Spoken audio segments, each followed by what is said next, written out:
This video segment is a small part of what the market guys offer through their educational products and services.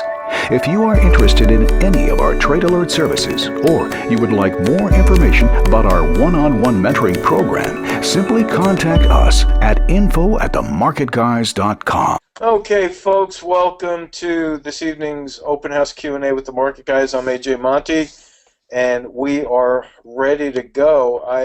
What I did is I separated the chat box so that it's on a different part of my screen so it doesn't get in the way of my charts, and that way I'll be able to see your stock symbols when you finally type them in and we get into the rapid fire stock analysis part of the program here. Before I get to that, I just want to show you a chart here. This is SLV. It's the iShares Silver Trust, and I think I mentioned last month that I had pulled completely out of the silver market after being in for quite some time. I completely sold out because I didn't like the way the technicals were showing the negative signs, and I want to show you how this is playing out. By the way, don't take this as a recommendation because this is recording.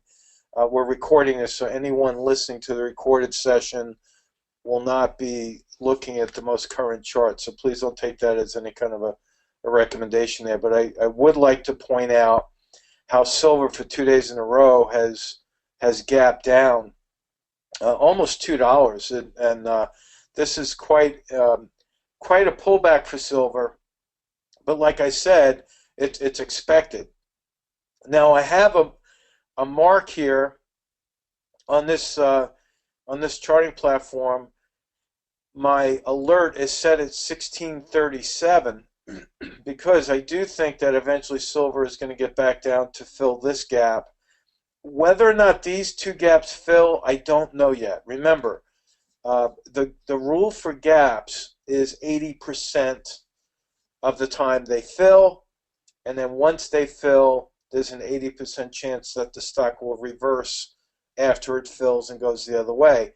And these two gaps down here just might be part of the 20% of the time that it doesn't fill.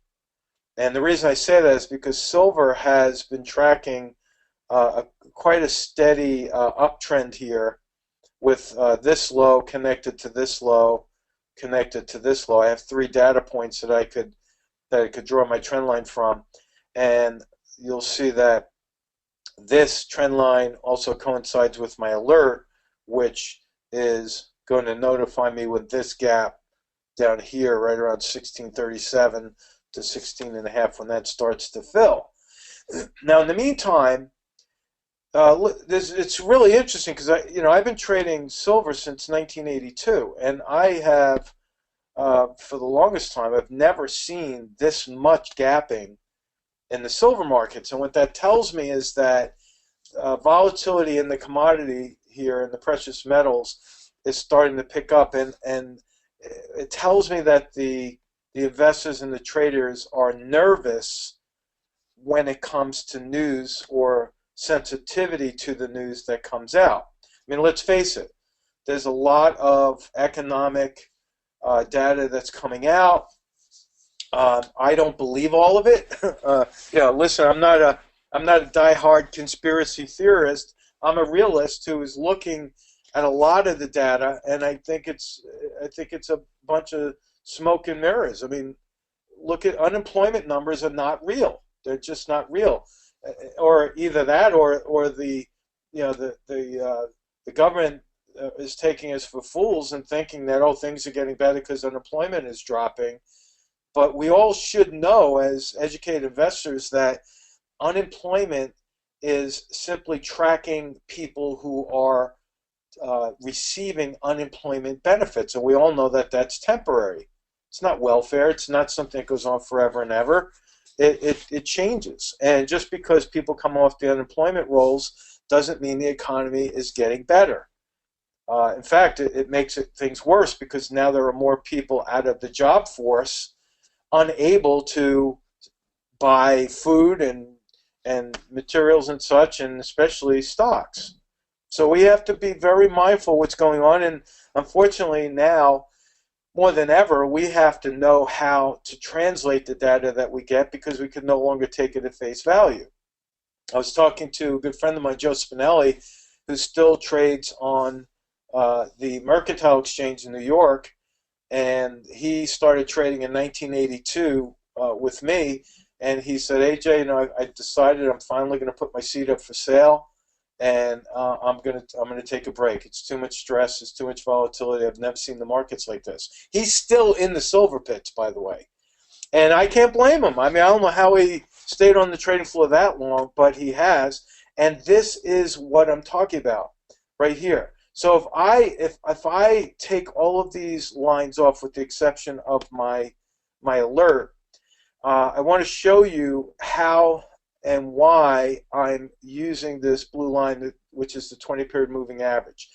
For most people who are using technical analysis on whatever charting platform your broker has given you, you should be able to load a study. And this is a pretty wide spread menu here, but you can go in here and add different types of different studies. But what I like to do is I like to use simple moving averages. And I just lost it there for a second. Yeah, so you go into the moving averages, and they have, this is crazy. It used to be the days where they're just two moving average, a simple moving average, and an exponential. Now you have legacy, EMA, median average, moving average, adaptive, moving exponential, ribbons. It's crazy. It's crazy. Too much data will confuse you. So I go back and I still stick with simple. I daily SMA, simple moving average. And in this case, I put in the blue line. For those of you who've been following me for all these years, you know I don't always leave that moving average on the chart. Most of the time I have nothing except the candle charts and the volume. But what I've found is that this particular moving average, the 20 moving average, has been helping people quite a bit. And if you look at the trade alerts, I've been using those as part of the criteria that needs to be met when we're getting in or out of stocks. So let me back up a little bit. You'll see that with silver, for the most part, when the moving average starts turning up or down, when it starts to pivot, especially up, when the stock starts moving over the moving average and then bounces off of that moving average like it was a support level, the stock has a tendency to move up for a good number of days after it bounces off of that moving average. Here's another example. Here, let's say you bought silver here. It bounced up, it went up a little bit, and then it comes right back down. Well, you would have bought here, but you might have gotten stopped out here. So this would not have been a money loser for you. That would have been very close to a break even right there. But you could have gotten back in when it came over the moving average again, and then trailed your stop all the way up until it closes below here or even here. And so this would have been a money maker. Then you're waiting, you're out. It goes up. Even if it gaps up, it's okay. You buy in, and then you trail your stop under the moving average. Now what I do is I have been using these alerts. I haven't been using the hard stops because the volatility causes, sometimes, like even back here during the day, sometimes the volatility will cause a stock to trade below a moving average, but it doesn't necessarily close below the moving average. So when I have a price alert go off, I know that within the last 15 minutes of the day, I need to be having both of my eyes on the market, ready and waiting, and ready to pull the trigger if the stock is going to close below the moving average. I'm out. So I have been out, and I got out pretty much up here with the red. I got in a little bit, got out a little bit, but I'm completely out right now. And this little spinning top here came today right as that gap filled. So we might actually see in silver over the next couple of days, we might actually see it go up. Now again, this is how I crunch the data and forecast markets. In this example, I'm using silver as my choice to topic, but I do this with the general markets as well. And if you've been following the weekly market reports, it's exactly how I do it. Week in, week out, I'm looking at all the markets, looking at the same data. So the moving average is great for getting in. It's great for managing risk on the way out. But look at, and if you've gone to the Market Guide's website, you'll see there's a video there that talks about the rubber band effect. The rubber band effect, and let me do this. I did this last week on one of the webinars that I did. But what I'm going to do is I'm just going to capture silver here for a second, and I'm going to bring it to my drawing board because I want to show you something. Right here, it's going to go. Hopefully, you can see my drawing board now. So what I'm going to do is I'm just going to draw a dotted line. Well, actually, I could do solid line. I'm just going to draw a solid line from here to that low. Okay. Now watch. Let me make that a little bit straighter so it'll stay consistent. Okay.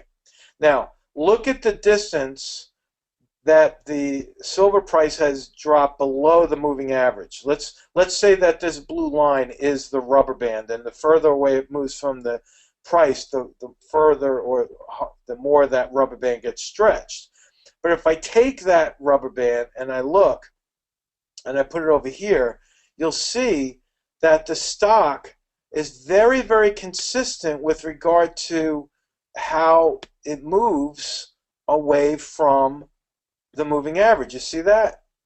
It's pretty amazing how this happens to mark the furthest or extreme, the widest divergence. We have minor divergences here, but this is the widest divergence that I see with this rubber band being stretched here, here, here, here, and now here. See? Now I'm going to leave it there for a second.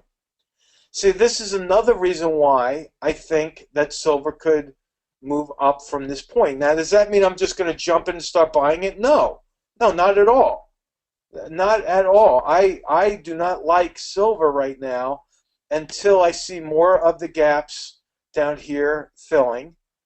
And I want to see the volume starting to decrease on the way down. Remember, if the price is going down, I want to see the volume decreasing. So that tells me the sellers are losing momentum.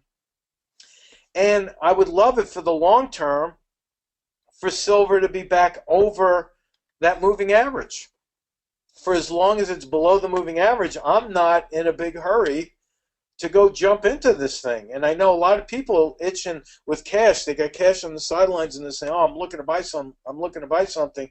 But I'm seeing so many stocks now trading below the moving averages. We just have to remain very defensive in that. And if you're not defensive, then what's happening is you're putting the odds against you. The odds are not in your favor when you just try to buy something for the sake of buying it. And you just got to really be careful. So that was my my spin on the silver. But I want to talk more about the diamonds, and I'm going to watch the time because I know we have a lot of people on the call here today.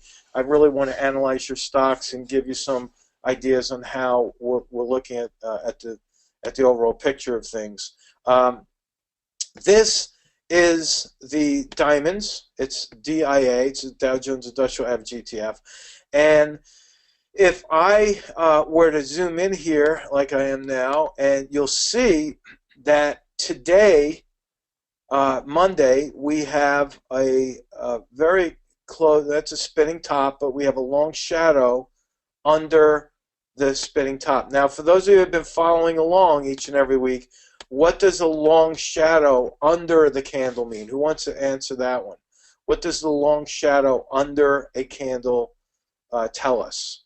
Who wants to answer that first? I know there's a little bit of a delay in there. So, okay, Amalia, that it's bullish. Yeah, it tells us that the buyers are pushing the sellers back. They're putting up a fight. Thank you, Phil. That's right.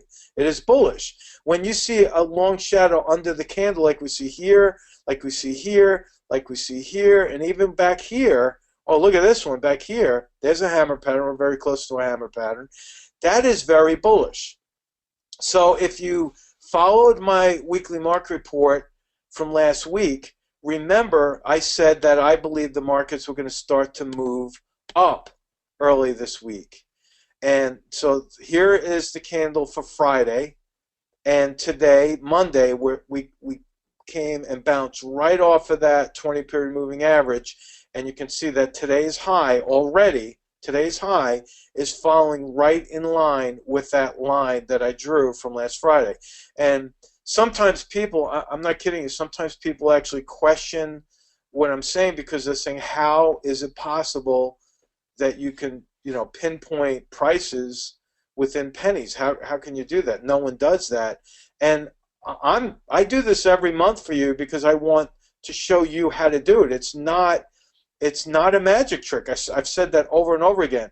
It's straight technical analysis. Now, we see a green candle. I just want to read through this with you so that you can get a feel for the signals as they come up. So, what does the green in the body tell us? Along with that long shadow down there, we know the long shadow is bullish, but who can tell me what the green candle means? The green body. What does the green mean versus the red? Does anyone want to answer that one? I see some typing going on there. And let's see, the first one to pop up is, let's see, where did it go? Okay. Oh, the green, a little bit of a delay. I won't wait, but I'm sure there's going to be answers popping up. The green also tells us, there we go, price close higher. That's the answer, right. Price close higher than the opening.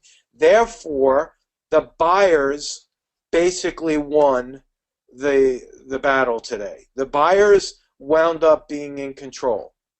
Okay, here's part number 3, and this is exactly how I look at things. This higher volume, as we compare it to Friday's volume, what does that volume tell us when you see a long shadow and the green candle? What does the volume signify? Okay, Nathan says buying is coming in. Yes, the volume basically measures the enthusiasm or the force behind the buy side. Okay, so there we go. See how all the pieces are coming together? Now, what's the other thing that I see on the chart that could possibly bring prices higher? Maybe tomorrow or even on Wednesday. Can anyone see this little area right here? What's that called? There it is. Yeah, that's called the gap. And a gap acts as a price magnet. So there's a very good chance, there's an 80% chance the price is going to move at least halfway up this line. I could, if the gap fills, I could at least say I'm half right, but we still have a lot of week left here for the price to start to move higher. So there you go. That's how I'm analyzing the markets. Now, I'm going to look at the Russell 2000, which is a more broad-based index. And if you have any questions, go ahead, type them in there. I will absolutely be following along with the question box there. Okay, so here is the Russell 2000. And again, there's my lines from last week. Here, this long shadow under the candle is bullish. And last Friday, I drew this line. I said we would move higher. Well, lo and behold, here we are Monday. And we have a long green candle with another long shadow underneath the candle. Everything is following suit. Now, here is, I don't mean to keep throwing these multiple choice questions out at you, but what does the Russell 2000 do for us that the Dow does not? Okay, that's not actually multiple choice. Let's just fill in the blank. But what does the Russell 2000 give us that the Dow Jones Industrial Average does not? Alan, thank you. Yes, it's a broader based index. So it's giving us a snapshot or a picture of 2,000 stocks rather than just 30 stocks. So out of the two, the Russell 2000 carries a lot more weight. And so when I'm analyzing the general markets, I have to weigh in the Russell 2000.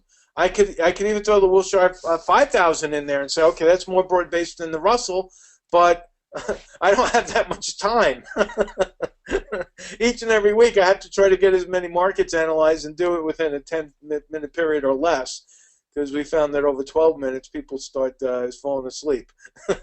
No, but seriously, this is a very, very important part of the picture when you're looking at the Russell 2000. Now, let's. I can look at the spiders and the same thing. You know, S&P 500. That's broader. It's a broader based market than the Dow and less than the Russell. But again, there you go. Same thing. Look now. This isn't. Again, this isn't just us picking, stocks randomly. Look, we looked at the Dow, long shadow. We looked at the Russell 2000, long shadow under the candle. We looked at the spider, long shadow under there. You see that? And then if I haven't analyzed the Qs in a long time, but chances are we're going to see similar signals in the stock. And yes, you can see green candle again. Green candle. Although look at this. Look, the volume is not higher on the Qs. So if I'm trying to pick and choose, okay, what's the strongest market and where would I put my money? I probably would not be going with a NASDAQ stock because the Russell 2000 is looking stronger as an index than the Qs. This does not have a very long shadow. Yeah, it did last week, but not very, and the volume isn't that high. So these are things that we also have to weigh in. And then finally, it's the VIX. I tell you, folks, if you're new to the market, guys, and you've never heard about the VIX, you absolutely have to start paying more attention to this indicator. I believe that the VIX is going to start to come down. It went up today, okay? It went up today, but that's unusual. And here's why. The VIX is inversely related to the S&P. So the S&P went up, but the VIX went up as well. That's very unusual. Very unusual. I still think the VIX is going to come down as the S&P starts going higher, but eventually I think the VIX is going to start to bounce off of this low. Now, here is your alert, and you might want to write this one down. The VIX over 1370 is a crucial signal. It's very, very important that you watch the VIX, especially if it starts going over 1370. Remember what I said, it's a leading indicator. And number two, it's inversely related to the S&P. So if the VIX starts breaking out over this resistance high, then the S&P is on its way down. And you know, I was talking with my wife earlier this evening, and talking about topics because she too is in the industry, and it's always nice to have dinner and be able to talk stock market talk and have someone understand you. But I'm talking to her. I'm thinking, maybe I should talk a little bit more about risk management and not so much stock selection. And I thought, well, I don't want to scare everyone out of their positions, but if you're not paying attention to the VIX, and this thing starts going up, and it starts going up in September and October. September and October are the most notorious months of the year. If you go back 100 years and you look at September and October, those are usually the months where we get the biggest downturns in the market. So it's very, very hard for me to be analyzing stocks today saying, yeah, I think this looks like a good buy, or that one could be a good position for you. Or, if I'm not talking about the downside potential here, then as an educator, I'm not doing my job to help you with regard to managing your risk. And that's my number one goal, is to help you protect against a catastrophic loss. Because if you turn back the clock to 2007, in 2007, ready? Let's do that. Let's go back and let's look at the, I got to look at the monthly chart. Look at the monthly charts from 2007. Look at this here. You see this? It's exactly where we are now. Exactly. Look, 2007, we had long shadows above the VIX, right? Right? And then it went lower, sure. Here, again, long shadow above the market and the VIX. Then we went lower. And then we got down to around this level, right around 11, not far from where we are. And then, bam, the crash of 2008 took place. And look what happened right here. You see this high? Where is that relative to what I just pointed out for you here? See, if actually it's back here, but if you're not paying attention to the VIX breaking out and you're still in the market, then basically what you're doing is you're allowing the market to take money from you. You're just opening up your account and saying, here, take what you want, because you're not protecting. And you have to, at this point, keep your hand on your wallet and protect yourself. Because if we start breaking out over the most recent resistance levels in the VIX, and we're doing it September and October, it could get out of control on the downside. Now that sounds scary, doesn't it? But here's the good news. Here's the very good news. If you are prepared, and let's say you are moving into a cash position where you have a war chest of funds ready to go, and now, unlike 2008, now we have an unlimited number of bear funds that we can get into. And on top of that, we have leveraged bear funds, 2 and 3 times leveraged.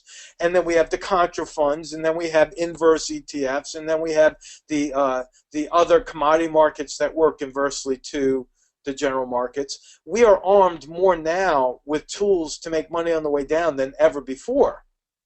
You see? So that's why I get excited, because we, all of us, and I say we, me inclusive, that we have so much opportunity to be able to make a lot of money when, I say when, the market pulls back.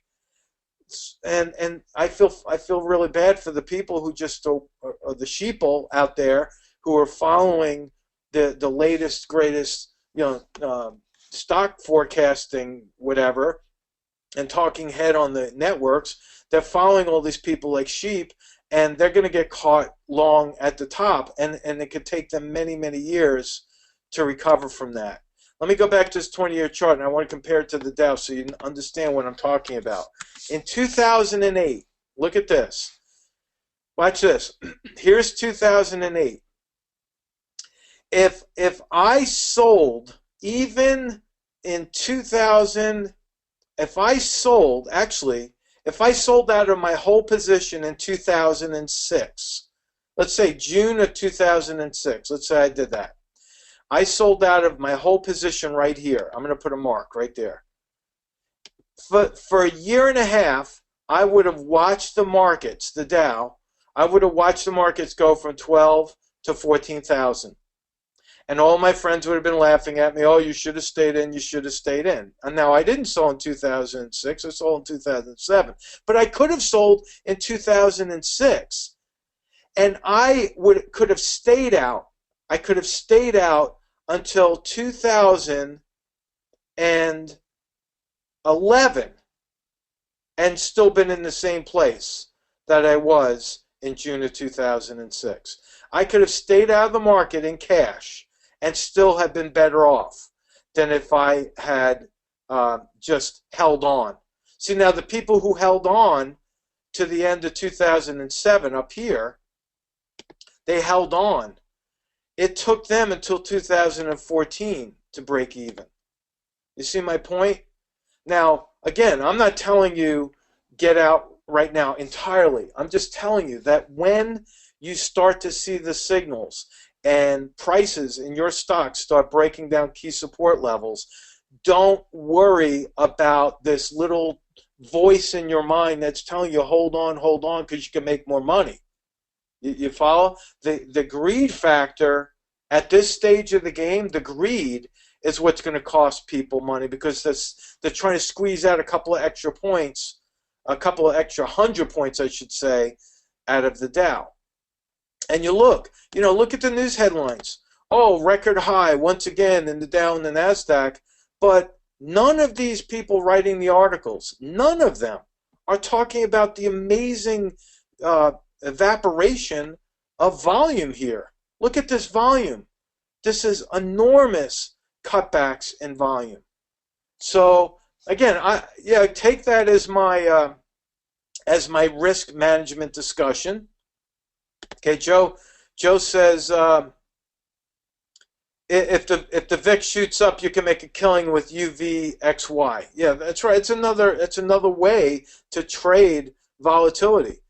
We have some of our equity traders and option traders are in the VXX. Now they just went through a reverse split because this is a short-term volatility play that they did a reverse split. But this thing, and with gaps above the market, this thing, and don't think it can't, because it can. It could go from 36 to 60 and do that in a very short period of time when the Dow and the S&P start pulling back. So these are things that you could absolutely and feel good about.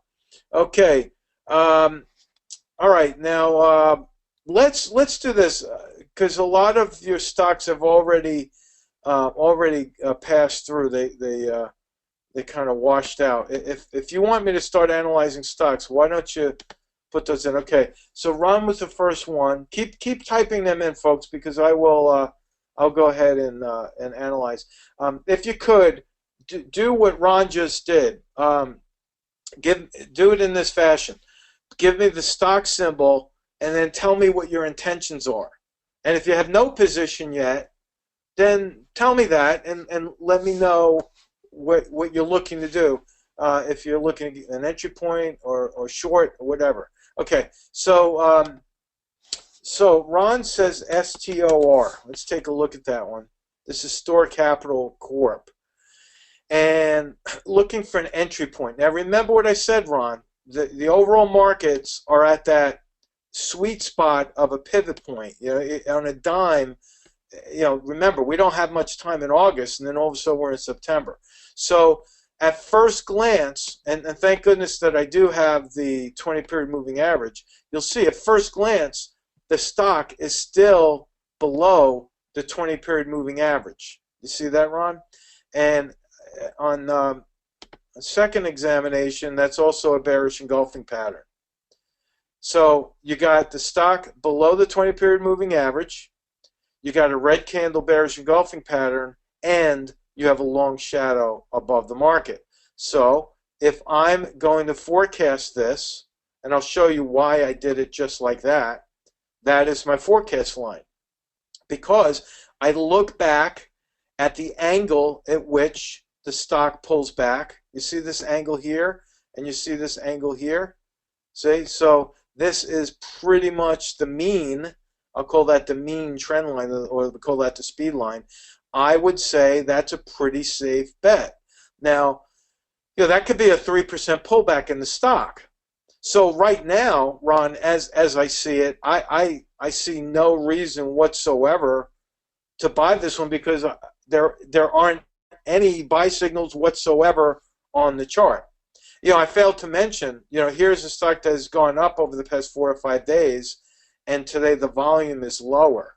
So as the stock is going up, even as it's at a high today, the volume is roughly 30% of what it was on Friday, so that is also a bearish sign. So I don't see anything yet, Ron. What I would say, if you're looking for an entry point, I would look at the rubber band effect on this one and go back here and say, okay, measure the distance between the moving average and here, and then draw your own line away from that. And that's the only time that I would even attempt even a small position would be on a bounce or retracement back to the moving average. You can see that this particular moving average is starting to roll over and go down.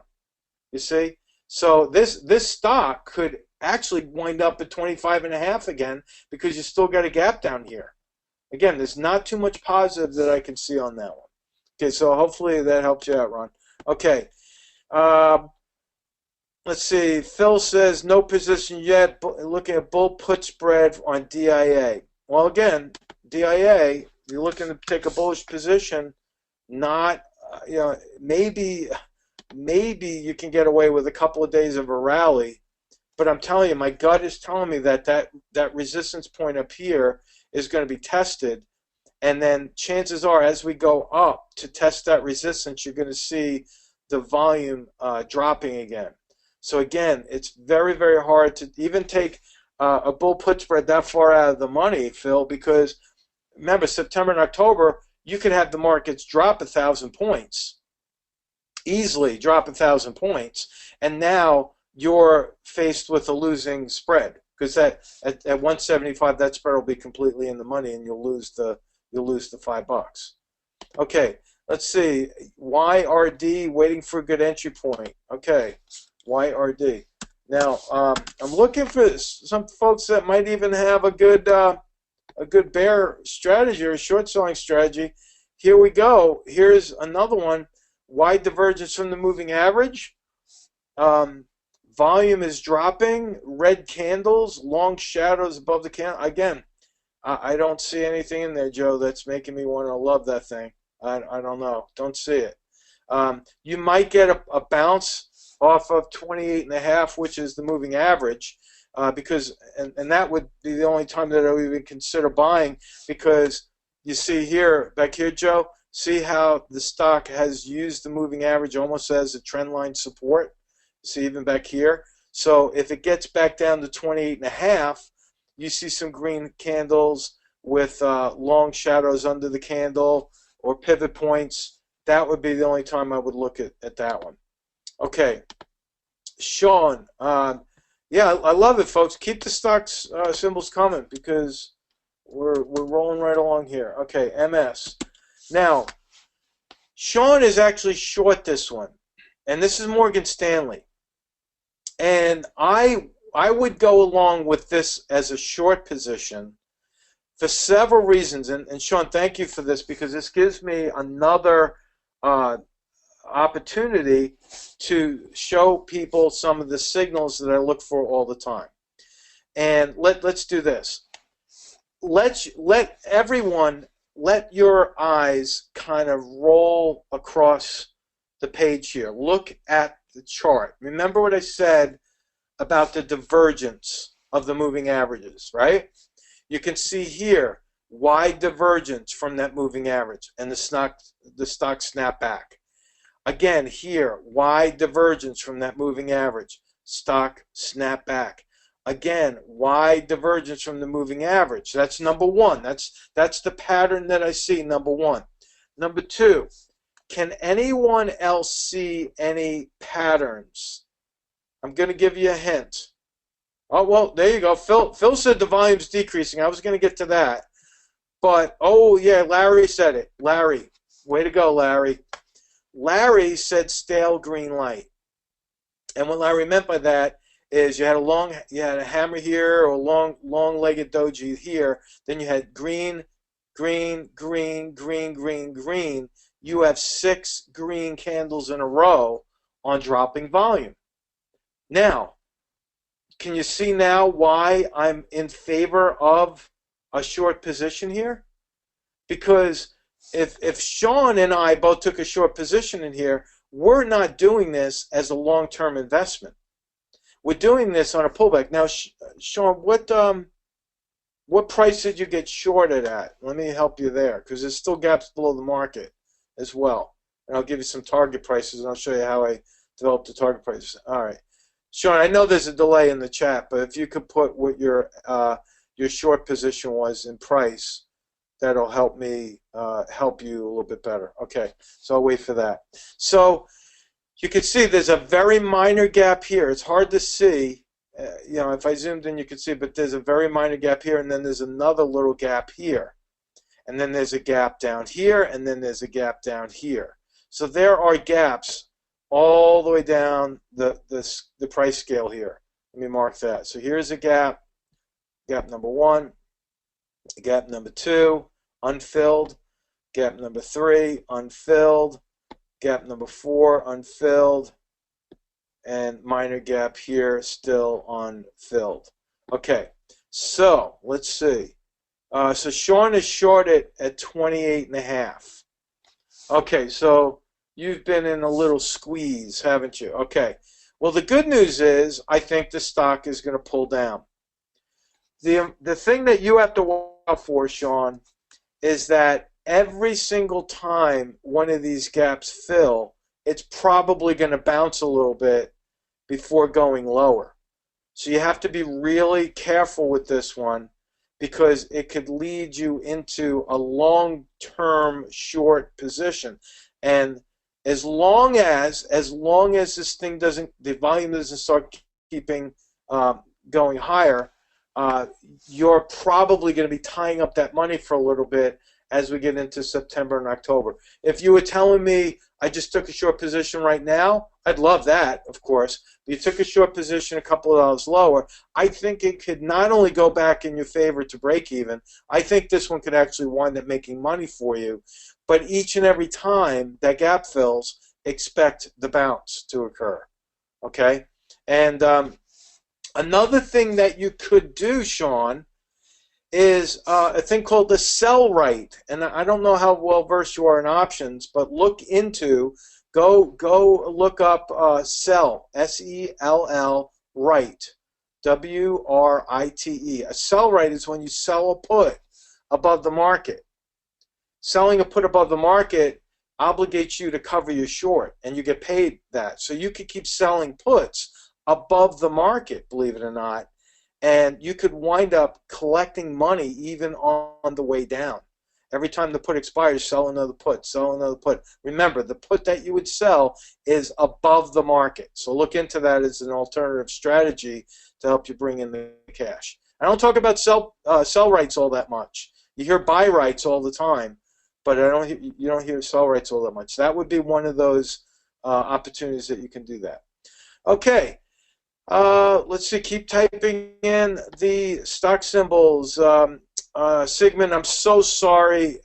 This platform does not bring up the Canadian stocks. I'm really, really sorry about that. I wish I could help you, but I don't have access to the Canadian markets on this platform. Kind of ironic, isn't it, that this is a TD Thinkorswim platform. They don't have the Toronto stocks. But if you have another stock, US, that's fine. Okay. Dylan is looking at USO. This is an oil stock. Let's take a look at that. Oil stocks have been going up like crazy. And you got to watch this one, Dylan, because what I think is going to happen in the oil markets right across the board is you're going to see a pullback. And this is just the expected behavior, if you will, of the short-term traders. And let me explain why that could actually eat into your profits if you decide to hold on to that too long. If you bought the January 11 calls on USO, you might want to consider a couple of different strategies. Again, this is not, I'm just giving you choices to look into so you can learn about those. Look into the diagonal spreads. Look into a diagonal spread. Maybe look into selling a credit call spread above the market. Look at possibly even selling half your position, if you will. You know, these are things that you can do to lock in some of that profit. Now, yes, I'm sorry, Friday, this is a perfect doji. You see that cross right there? Dojis are extremely accurate and are generally found at pivot points. Here's another perfect doji. Look, stock went up one day, doji formed, pivot point right down. Let's see if we can find any other dojis. I don't see two. Here's one. Look at this. This is 3 days away from the ultimate low, right near the pivot point there. Let me see, any more pivot? I mean, you see, they don't come up too often on this one, but when they do, you got to pay attention. So Friday, the doji occurred. Today, the market gap down to fill a gap. But there's another gap down here as well. What concerns me for you is that if you hold on too long, you can wind up giving back any profit you have to this point. Because of that rubber band effect, I think that this could easily pull back to, I'll show you where I think this could pull back. Right, it could pull back right to that gap. And again, you might say, well, AJ, why'd you stop it right there? Here's why. as the stock is going up here, this moving average is going to start moving up each and every day. So what will happen is, as the price is moving lower, this moving average is going to start to move up to meet the price almost halfway, which is why I ended the line right there. And being that that's a gap fill point, I think the short term could be that the stock pulls back about 50 cents from where it is right now. So if you have a profit, think about that. Think about protecting the profit. If you are considering holding this for the longer term, then don't be surprised if it does pull back, like I said. Just expect it, so you're not that stressed out. And then when it fills the gap here, there's a very good chance it could pivot and go higher. So that might also be a chance for you to add on to your position and parlay the position, or what you're doing is you're dollar cost averaging up. You're cost averaging higher, which is actually what you should do. You should be adding positions on strength, selling the positions on weaknesses. And so that works really good. Okay, Joe, looking at Twitter, TWTR. I wish Twitter would get their act together, because you look at Amazon, you look at these internet stocks, and they're going through the roof, and Amazon, and Twitter just kind of flounders. It was a great buy, I think, at 14. But what's happening is if you look at this, today you had a red candle on slightly higher volume. You see that? So what that tells me is that the sellers are accelerating into this downward move. And although there's still a gap above the market, I still think that Twitter could do this, because the volume is accelerating as it's heading for a support level. If the volume was dropping, I'd say, there's a good chance Twitter will bounce. But from the looks of it, it looks like Twitter is going to pull back a little bit. So I wouldn't quite short it yet, but if I were long, I would be very, very defensive. You're telling me, is it a good short? Well, let me show you where I think the short is for Twitter. Ready? Okay, I have to draw the lines again. We would have to first wait for some sort of a bounce. You'd have to wait for this gap to fill up here, and the short would take place right here, right after the gap fill. So when you see that gap filling, that would be your time to get short this one again. And the reason I would feel comfortable with a short position in Twitter is, again, if you got to look at the weekly chart to really appreciate it. You see, this stock, believe it or not, is up against major resistance. You got resistance over here, which is what we already identified. Then you have a roll reversal, which used to be support, which is now resistance. Why isn't my thing moving there? I got a beach ball going. Hold on. There we go. Okay, so then you got a resistance up here. Then you got a resistance up here. Now, if it gets to 30, I'm sure anyone long the stock is going to be happy. But for the most part, since Twitter came out, this thing's been in a downward trend. They just don't have it together. If they could figure out a way, I'm telling you, if they can figure out a way how not to be so politically one-sided, number one, and then figure out how to turn e-commerce onto their pages to make it more business-friendly, I think they would have an unbelievable amount of success. And here's why. I'm very, very familiar with Twitter. My partner Bill and I, have been doing Twitter campaigns where we actually pay to have our tweets promoted. I know I'm getting into the story of the stock, but this actually all plays out into why the stock has been in a downward trend. Now last month I had over 1 million impressions, and that means over 1 million eyes have been just on my tweets alone in the past 28 days, and it's growing. They give you beautiful. Let me tell you the thing that they have great that's going for them. They have unbelievable internet analytics. They could tell you the size of the audience, what recreational activity your audience does, how much their income window is, what their political views are, what movies they watch. It's unbelievable, the analytics. But, for the most part, we haven't gotten any bang for our buck because when you pay for your advertisement, they don't allow the click-through. In other words, they don't allow an easy access for the customer coming into the business that's paying them the money. And you all know that if you've ever been in business or know about anyone that's in business, you have to get a return on your advertising dollars. Otherwise, the campaigns that you run will no longer be run. If you're not getting an ROI on your advertising campaign, you're not going to keep doing it. It's like hitting your head against the wall. That's the definition of insanity, right? It doesn't change, and you get the same result. If you keep doing the same thing and you're not getting any results, boom, what are you doing it for? So I think that once Twitter starts coming out with some business-friendly applications, then I think that they're off to the races. Absolutely.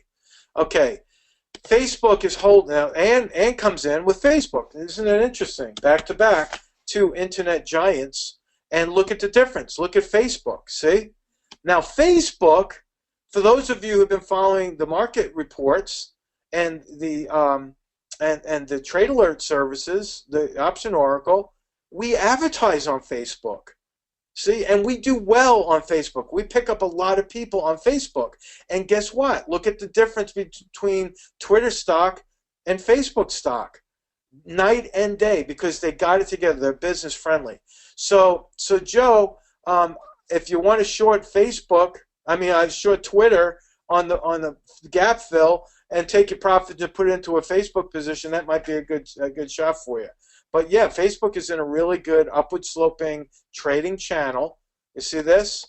And I've made my forecasts in the past, but look at that beautiful trading channel. It's up at the top of the channel.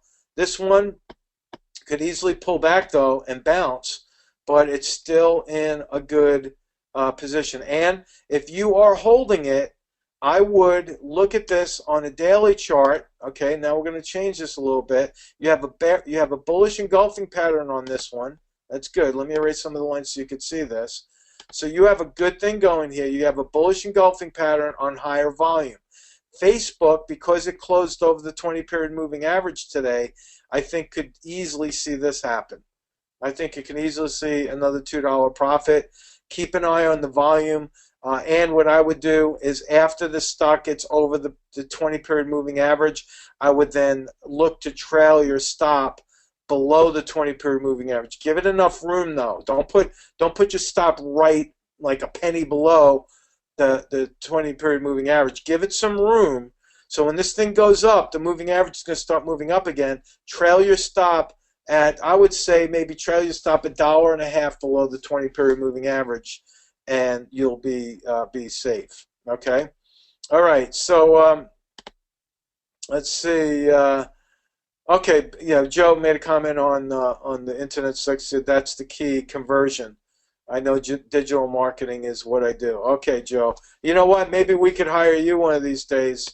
I'm not kidding. Give me a call, and maybe Bill and I can have a call with you and see we can work together that way. Okay. Thank you. See that? Your business could grow just because you said that on the internet or through this platform. Great. Okay, folks. Speaking of which, I want to bring something up because this is very, very important. If you are a subscriber, I have been getting great traction on this free application. This is called WhatsApp. And you could load it to whatever phone you have. Look at all different phones, iPhone, a Windows Phone, BlackBerry, Mac, or Windows PC. And what they've done is they've encoded, or I should say, they've encrypted the messaging system. So the reason I would love it for everyone to get on this, if you are a subscriber, is because I use it to let everyone know that I've just mailed out the trade alert. And then periodically during the week, I will either make adjustments to some of the positions that we're looking at, or I'll give you market information that could very well benefit you over time. So first things first, you'd have to load the application on your phone, and then after you've done that, text me or email me your phone number so I could add you to my directory. And then once you're on the distribution list for the oracles, we're done. And if at any time you want to remove yourself, you can. Or if you haven't figured out how, you can just tell me and I'll remove you. We do not share your information with anybody. It's very secure, and I really, really like the convenience of it. So that's how I decided to end today's presentation, just with a note of plugging in through some of the encrypted and what I believe is a very safe way to communicate. And please don't send me any account information, even though it's encrypted. I don't need to know your account, what to do. I'm not a money manager. I don't trade your account for you.